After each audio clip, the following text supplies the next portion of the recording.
Olá pessoal, alunos de segundo módulo e segundo ano também do integrado.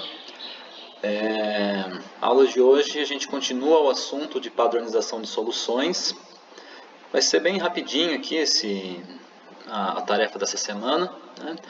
Porque vai ser bem parecido com o que a gente já fez aqui há 2 semanas atrás, né? Então, a gente já estudou nas aulas anteriores como é que se fazia a padronização do hidróxido de sódio. E a gente vai ver aqui hoje como que a gente faz a padronização do ácido clorídrico, que na verdade é praticamente a mesma coisa, né? Exatamente por isso que vai ser bem tranquila aqui, bem rápida essa aula. Conforme a gente já conversou, o hidróxido de sódio não é um padrão primário. Então, quando eu preparo uma solução dele, eu preciso fazer essa padronização, né? Que é a verificação da concentração real dele. E como que eu faço essa padronização? Fazendo uma titulação dele contra uma massa conhecida de uma substância que seja um padrão primário. Então, lá para o hidróxido de sódio, a gente usava como padrão primário, né? Tem mais de uma opção, mas o mais usado, o mais comum de ser usado como padrão primário para padronizar o hidróxido de sódio era o bifitalato de potássio, né? Porque o bifitalato de potássio é uma substância que atende todos aqueles requisitos para ser um padrão primário: elevada pureza, estabilidade atmosférica, não ser higroscópico, não ser volátil, ser de fácil secagem, obtenção, né? Então ele atendia todos esses requisitos e ele era uma substância com característica ácida que reagia com o hidróxido de sódio numa reação de neutralização, né? Então agora, para a gente fazer a padronização do ácido clorídrico, eu não vou poder usar o mesmo padrão primário que eu usava lá para o hidróxido de sódio, né? Porque o ácido clorídrico precisa de uma substância que tenha uma característica básica para reagir com ele numa reação de neutralização. Então eu preciso de uma substância que seja um padrão primário, que atenda todos aqueles requisitos que eu acabei de falar, né? Pureza, estabilidade, não ser higroscópico, não ser volátil, etc., mas que reaja com o ácido clorídrico numa reação de neutralização. Então, a substância que é mais utilizada como padrão primário para padronizar soluções de ácido clorídrico, que atende todos esses requisitos e reage com ácido clorídrico, né, numa reação de neutralização, é o carbonato de sódio, Na2CO3. Quando a gente faz a padronização, né, isso aqui é um aspecto importante só para a parte prática, a gente vai usar como indicador o metilorange, ou também chamado alaranjado de metila, tá? Porque para essa reação, a faixa de pH é um pouquinho diferente da que a gente estava vendo anteriormente, e esse indicador pega melhor o ponto de viragem do que a fenolftaleína, que é aquela que vocês viram no vídeo, que vocês já não manipularam ainda, mas já estão mais habituados a ver a fenolftaleína reagindo, ficando rosa, passando para incolor, o incolor passando para rosa, tá? Aqui é um outro indicador que vai ter outra coloração, mas isso daqui fica para a parte prática, depois a gente conversa sobre isso. O importante então é que, para fazer a padronização do ácido clorídrico, o padrão primário mais adequado para você utilizar, porque reage com o ácido clorídrico, atende todos aqueles requisitos e é uma substância relativamente de baixo custo, né? É barato, fácil de obtenção, é o carbonato de sódio, Na2CO3. Tá? Então, vou padronizar o ácido clorídrico, vou usar como padrão primário carbonato de sódio. Uma outra possibilidade, se você não tiver lá o carbonato de sódio, mas se você tem já uma solução de hidróxido de sódio que já foi padronizada, é você padronizar o ácido clorídrico com a solução de hidróxido de sódio, tá? Que já foi padronizada. É uma possibilidade também, mas não é o ideal. Por quê? Porque se tiver um pequeno erro na padronização de hidróxido de sódio e mais um pequeno erro nessa padronização do ácido clorídrico, esses erros vão se somando e você vai chegar aqui a um valor de concentração do ácido clorídrico talvez não tão correto, né? Não tão exato. Enquanto que quando você faz uma padronização já direto com o padrão primário, no caso o carbonato de sódio, mesmo que exista um pequeno erro aqui, é um único erro, né? Os erros não estão se somando de uma padronização de uma coisa para depois a padronização da outra. Então o ideal é sempre padronizar direto contra o padrão primário, mas também existe a possibilidade de usar um padrão secundário, né, no caso uma solução de hidróxido de sódio padronizada, para fazer essa determinação da concentração real do ácido clorídrico, certo? Bom, então um exemplo de exercício, né?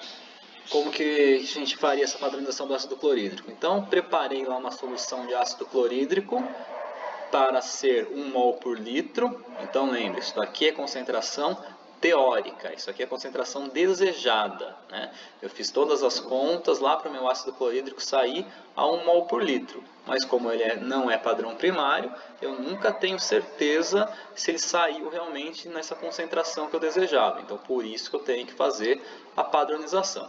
Então, para realizar essa padronização, eu fui lá e pesei 1,2704 gramas do meu padrão primário carbonato de sódio Na2CO3. Por que eu pesei 1,2704 gramas? Então, a gente viu na aula passada, né, que tem toda uma conta para você chegar aqui num valor aproximado que você tem que pesar. Então, você faz aqueles cálculos lá, que você quer gastar aproximadamente metade da sua bureta, que você conhece a concentração teórica, que é a concentração aproximada da sua solução, e você vê lá qual seria um valor adequado aqui para você pesar do seu padrão primário. Lembrando que você não pode gastar muito, porque senão você vai encher a bureta várias vezes, vai gastar toda a sua solução. Você não pode gastar muito pouco, né? Porque senão você não consegue ter uma exatidão também na leitura. Você sempre quer gastar algo aí que fique mais ou menos na metade da sua bureta, que é onde você vai ter o menor erro na sua leitura.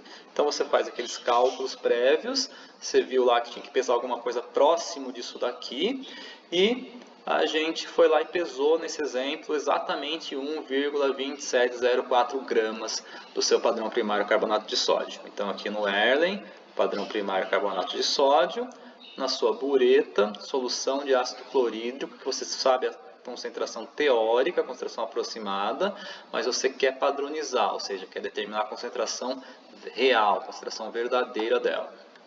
Na titulação aqui que você fez, né? Usou o indicador metilorange lá que eu falei, ponto de viragem, terminou a titulação, olhou lá na bureta e você mediu que você gastou 21 mililitros da sua solução nessa sua padronização, essa sua titulação aqui de padronização. E você quer saber a concentração real da solução, né? Porque afinal de contas é isso que é fazer a padronização. Então, lembrando, como é que a gente fazia isso lá com o hidróxido de sódio? Vai ser a mesma coisa. A gente vai partir daquilo que a gente conhece exatamente. O que eu conheço exatamente? Eu conheço exatamente qual é a massa de padrão primário que eu tinha aqui no meu Erlen, né? Que eu fui lá, pesei numa balança analítica, então esse valor aqui eu tenho certeza dele. Se eu tenho certeza desse valor, é dele que eu vou partir para fazer a minha padronização, os meus cálculos, né, de padronização. Então lembre que sempre o primeiro passo é transformar aquilo que a gente tem, seja agora é massa, né, que a gente conhece, às vezes é volume que a gente conhece, mas a gente sempre quer transformar em mol. De novo, sempre brinco com vocês isso, né, que transformar a massa em mol e mol em massa tem que ser algo que vocês têm que saber sem pensar, sem ter que consultar caderno. Isso é uma coisa que vocês têm que saber fazer, igual vocês sabem escrever o nome de vocês, né? Então, a primeira etapa, como eu falei, é transformar a massa pesada do padrão primário em número de mol dessa mesma substância. Então, você faz isso a partir da massa molar, pode ser na fórmula direto, pode ser aqui pela regrinha de 3. Você sabe lá que um mol de carbonato de sódio tem 106 gramas. Se você pesou 1,2704 gramas, essa massa que você pesou equivale a quanto em mol? em número de mol, né? Então faz aqui a continha, isola o X, você vai achar que o valor de X é 0,01198 mol de carbonato de sódio. Lembrando aqui, né, para não arredondar esses valores, para não dar um erro muito grande lá no final. Então, quando você tinha aqui no seu Earning 1,2704 gramas de carbonato de sódio, é a mesma coisa que dizer que você tinha 0,01198 mol de carbonato de sódio. Se você sabe que tinha essa quantidade de carbonato de sódio, quantos mol do ácido clorídrico você precisava para neutralizar essa quantidade de mol aqui que você tinha do carbonato? Aqui é que vai mudar em relação à padronização do hidróxido de sódio. Por quê? O hidróxido de sódio com o bifitalato de potássio, eles reagiam na proporção de 1 para 1. Então, quando você tinha o mol de carbonato, quando você tinha o mol do bifitalato, o número de mol do hidróxido de sódio era o mesmo. Ou quando você tinha o mol do hidróxido de sódio, o número de mol do bifitalato era o mesmo. Por quê? Porque era uma reação de 1 para 1. Um mol de bifitalato reagia com um mol de hidróxido de sódio e vice-versa. Aqui a reação entre o ácido clorídrico e o carbonato é um pouquinho diferente. Tá? Então, vou apresentar aqui a equação química para vocês. Eu vou entrar aqui também um pouquinho na aula de inorgânica. Tá? Essa é uma reação de ácido, né, o ácido clorídrico, com um carbonato. Tá? Então tem uma regrinha aí que é importante vocês saberem também, que é mais inorgânica, né, mas as disciplinas vão se misturando aí, os conteúdos de uma são importantes na outra, né? Então, o que vocês têm que saber? Que toda reação de carbonato, aqui é o carbonato de sódio, mas podia ser carbonato de qualquer outra coisa, de cálcio, de potássio, de magnésio, né?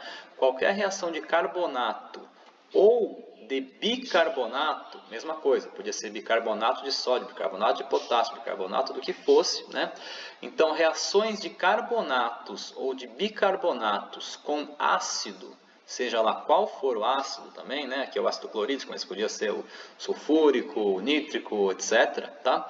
Então, essas reações sempre vão produzir 3 produtos. Um produto vai ser um sal, igual na reação de neutralização, né? E como que eu sei qual vai ser o sal? Aqui é o cloreto de sódio, por quê? Porque tem o ânion cloro no ácido clorídrico e o cátion sódio no carbonato. Mas podia ser outro sal, né? Você tem que pegar sempre aqui o ânion do ácido e o cátion do carbonato ou do bicarbonato. Então aí você com esse ânion, esse cátion, você descobre qual vai ser o sal formado. E os outros 2 produtos sempre serão água e gás carbônico, dióxido de carbono, CO2. Tá? Então, reações de carbonato ou de bicarbonato com ácidos sempre produzem um sal, que você tem que ver qual vai ser o sal, né? Dependendo do cátion aqui e do ânion que você tem disponível, e os outros 2 produtos sempre serão água e gás carbônico. É bom saber isso. Tá? Então, nesse caso aqui, como era carbonato de sódio e ácido clorídrico, formou como sal cloreto de sódio, NaCl. Os outros 2 produtos, água e gás carbônico, como em qualquer reação que envolva carbonato com ácido. Tá? Então, você, agora sabendo isso, né, você faria aqui a equação química, você obteria os seus produtos e na sequência você faria o balanceamento da sua equação química, que aqui ela já está aparecendo balanceada para vocês. Lembra lá, né, das regrinhas de balanceamento? Você sempre começa balanceando pelo metal. Então você tinha aqui 2 átomos do elemento sódio, que é um metal. Então para balancear você tinha que colocar aqui um coeficiente 2 antes do NaCl para balancear o sódio. Uma vez que você colocou esse coeficiente 2 para balancear o sódio, você passou a ter também 2 átomos de cloro, que é um não metal, que é o segundo elemento que você vai fazer o balanceamento. Então, como eu passei a ter aqui 2 átomos de cloro, e aqui a princípio eu só tinha 1, né, no reagente, tem que colocar o coeficiente 2 aqui no ácido clorídrico também para ter os 2 átomos de cloro aqui. Depois que eu balanceei o metal e o não metal, eu vou pensar no hidrogênio e, por fim, no oxigênio. Mas aqui nesse caso, eu já balanceei tudo quando eu fiz esses dois acertos, né? Porque eu passei a ter aqui, para acertar o cloro, eu passei a ter também 2 átomos de hidrogênio, e no produto eu já tinha aqui na água 2 átomos de hidrogênio. E o oxigênio, eu não mexi aqui, né? Não teve nenhum coeficiente, então continuei tendo 3 átomos de oxigênio somente no meu reagente, e no meu produto, aqui também não entrou nenhum coeficiente, aqui também não, eu continuei tendo também 3 átomos de oxigênio, 2 aqui do CO2 e mais um aqui da água. Então, hidrogênio e oxigênio se acertaram sozinho, não precisei colocar mais nenhum coeficiente. Coloquei esse aqui para acertar o sódio, esse aqui para acertar o cloro, e os outros já ficaram todos certos, ou seja, onde eu não coloquei nada, aqui no gás carbônico, na água e no carbonato de sódio, é porque o coeficiente é 1. Então, qual que é a estequiometria da minha reação química? Qual que é a proporção aqui? Proporção que cada 1 mol do carbonato de sódio vai reagir com 2 mol do ácido clorídrico. Então, aqui que está a diferença, né, dessa padronização do ácido para a padronização do hidróxido que a gente fez nas semanas passadas, porque lá é sempre 1 para 1.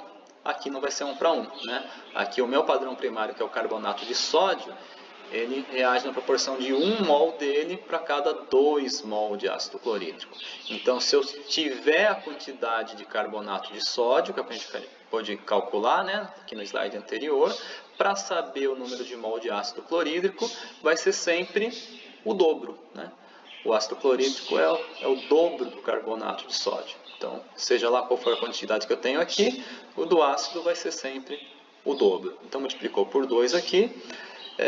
Se eu tinha, então, 0,01198 mol de carbonato, para neutralizar essa quantidade de carbonato, eu preciso de 2 vezes esse valor, que é igual a 0,02396 mol ácido clorídrico aqui no caso. E aí é aquilo que a gente já comentou. Aqui para frente é igualzinho, a gente já comentou na aula de padronização do hidróxido de sódio, né? Eu sei que essa é a quantidade necessária de ácido clorídrico. E quanto que eu usei de ácido clorídrico para neutralizar, para terminar a reação química? Na titulação foram gastos 21 ml de ácido clorídrico. Então eu sei que esta quantidade de mol aqui que eu preciso de ácido clorídrico está dentro de 21 mililitros de solução de ácido clorídrico. Então, para calcular a concentração real, que é o meu objetivo aqui no exercício, concentração igual ao número de mol que você tem aqui, dividido pelo volume, que é o volume que você gastou na titulação que você tem aqui.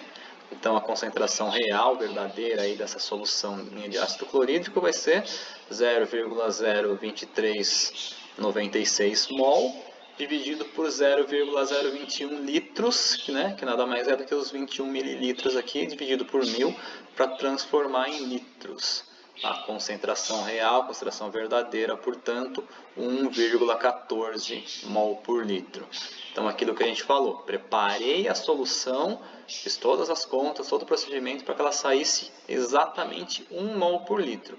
Mas na prática ela saiu com a concentração um pouquinho maior, de 1,14 mol por litro. Por quê? Porque é o ácido clorídrico, não é padrão primário, então nunca posso confiar nisso daqui. Eu sempre tenho que fazer a padronização para determinar a concentração real, a concentração verdadeira dele. E aí, uma vez que eu determinei essa concentração verdadeira, sempre que eu for usar essa minha solução numa análise química, as contas terão que ser feitas com a concentração verdadeira. No caso aqui de 1,14. E não considerar que é 1, porque na verdade não é 1, é 1,14. Tá? Então, basicamente é isso, gente.